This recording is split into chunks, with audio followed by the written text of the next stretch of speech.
Good afternoon. My name is Hannah, and I'm with Yelena, Bianca, and Lyla. And today we're going to be talking about social unrest in the society that we live in today. Hi, my name is Lyla, and I'll be starting off our discussion on social unrest by introducing some statistics for you guys to think about while we're talking. So first, according to Mapping Police Violence, in America, police have killed 781 people in 2020 alone, and we're only a little over halfway through the year. Following that statistic, Black people were accounted for 28% of those killings by police, despite being only 13% of the population. Thinking about these statistics makes me think, who gives the power to the police to take lives? I always thought innocent or guilty, the police don't have the right to take lives, and I always thought that that's the executioner's job, because even guilty people aren't supposed to be killed because they're supposed to be taken to trial and taken to court and then given the proper sentence. And so I thought that would lead our discussion into the topic of how that has aided social unrest, as Black people are 3 times more likely to be killed by police than white people, and that Black people are 1.3 times more likely to be unarmed over white people in those situations. And so then it makes me think, what happens to the officers that take these innocent lives? And then that leads me to the statistic that only 0.8 of officers who have killed one of their arrests have been charged and convicted, while the other 99.2% will stay in uniform. And so to start Hannah off with her discussion, I've decided to gather some statistics from the city of Minneapolis in 2020. In Minneapolis, police have killed 90 people in 2020 alone, most due to gunshots, some by taser, and the others by physical restraint. George Floyd among those killed by physical restraint. George Floyd was one of the innocent lives taken by police in 2020, and it was only after days and weeks of protesting and demanding justice for his voice to finally be heard, charging his killer with third-degree murder, and the other 3 with aiding and abetting third-degree murder. Yeah, Hannah or Lyla, it sounds a lot like you are just saying that people aren't even upset. Obviously, people are upset that they're being murdered, but it's more so that, like you were saying, African Americans are far less likely to have guns on them at the time of their murder. So they just want to not be killed in the streets, definitely. Yeah. Going off what Lyla was said, sorry guys, but another life we've sadly lost due to police brutality was the Breonna Taylor, an EMT worker down in Louisville, Kentucky.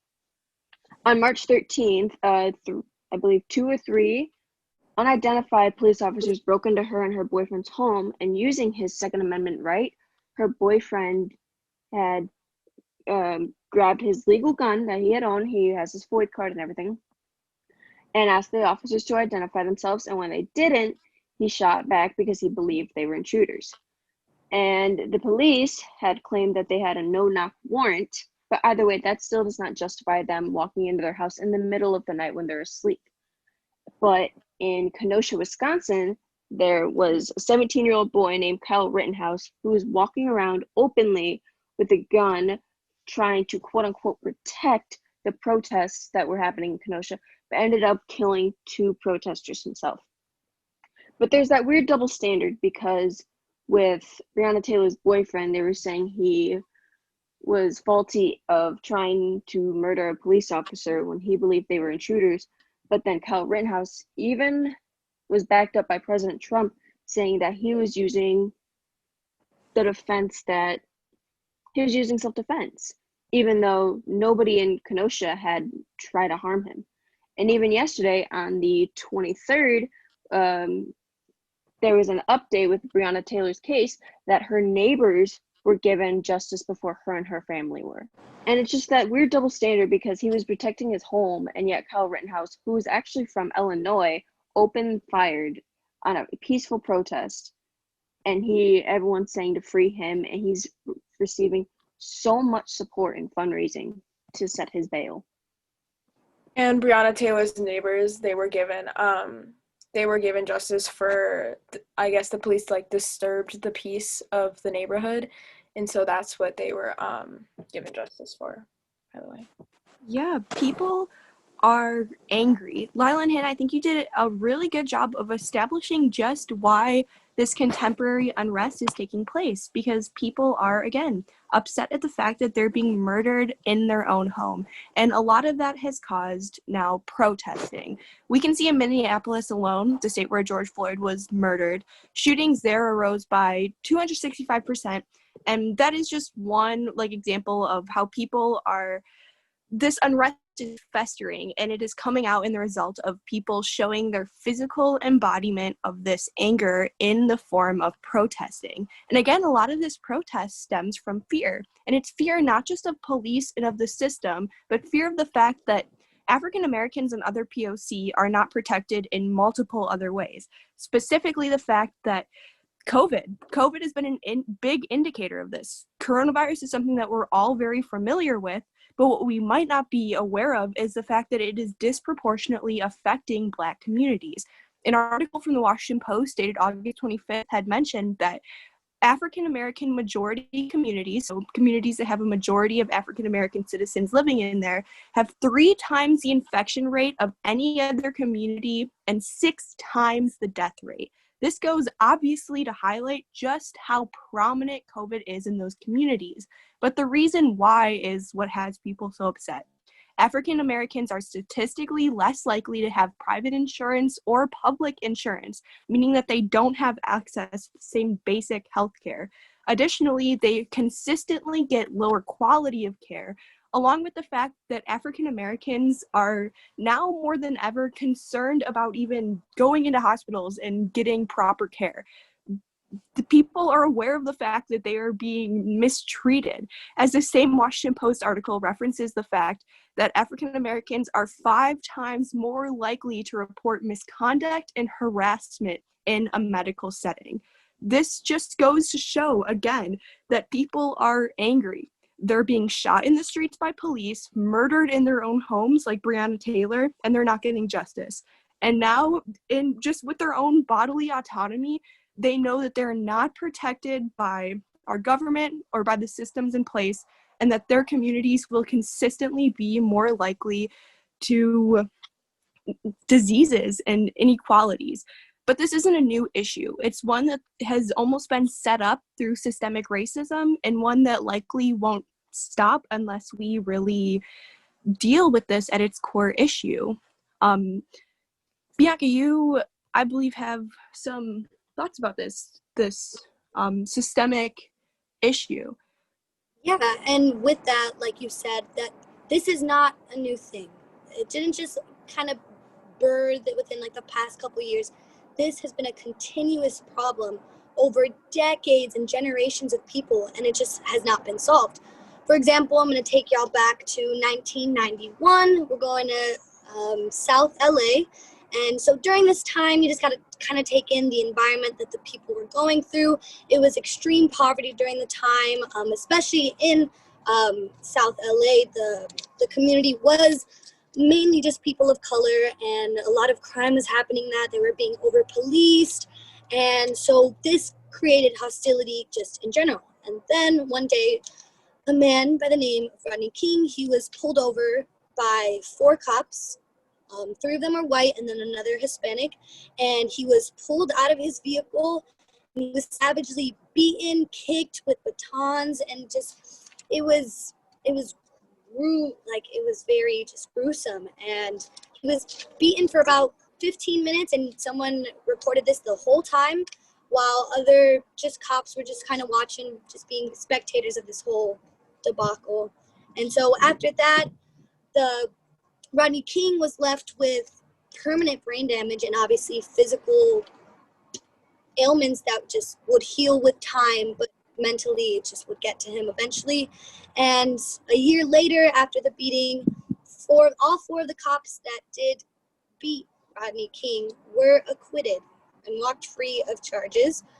And so this caused, with the hostility already in the community, this was just kind of it was the over-tipping of it all. So for 5 days, there was riots in the streets, many destruction of businesses and property, and yeah, the people were just kind of fed up. And with this, we kind of see the same problem, systemic racism just going throughout time and not really changing. And another example, over a decade later, or over 20 years later, in 2012, Trayvon Martin was in his, he was just walking down the street, and a man approached him by the name of George Zimmerman. He was an off-duty, not even a police officer. He was like this neighborhood watch guy, and he shot him, and he started like getting in like a little debacle and shot and killed Trayvon Martin, and that kind of sparked the Black Lives Matter movement. That was the real peak of the whole protest. And yeah, and we just see that as African Americans are being mistreated just by everybody, by the government and by anybody that does kind of come in contact with them, they are fed up, and this social unrest only begins to build. And over time, we're not going to take this anymore, that's for sure. Yeah, I think Trayvon Martin was a great example, considering that he was a child, he was 17 years old, and he was an unarmed Black man, which really just goes to highlight that's just Black people don't want to die at the hands of cops simply for being Black, and that's what this whole thing is about. And that's something that, again, like Bianca, you said, is not going to change unless we as a society come together and make sure that it does. I wholeheartedly agree with you, Yelena. Definitely. Right. And then with like Trayvon Martin, I mean, like, the only good thing that came out of it was when people started protesting. Zimmerman was eventually convicted, but I'm pretty sure he just got released, and I think he's selling like the gun that he shot with for like over like $400,000. Like, it's like selling somewhere, so like people are like being really disgusting about it. Yeah, like that was just something that happened like last month that I saw. People of color are not viewed as people. They're viewed as, like, obviously, like, this is a ploy for him. That's a child that was murdered, and now it becomes profitable. And it's like, it makes me think, like, even if like systematic racism does get solved, like, it'll always be like a problem. Because even when Zimmerman was charged with literally murder, people like still are like praising him. And then I saw like the same thing, people praising Derek Chauvin, who killed George Floyd. Like, it's just disgusting. It is. I just wish there was like something more that we can do about it besides just like discussing it. So obviously protesting isn't working, because the second anyone starts protesting, there's the National Guard called in, even though it's our First Amendment right. Yeah, and that's when I think it kind of, like with the riots of Rodney King, you know, like, they were riots, like, violence was happening, and sometimes, I mean, if violence is necessary, it's the only way to really get the results that we need, you know, and sometimes it just comes down to that. Yes.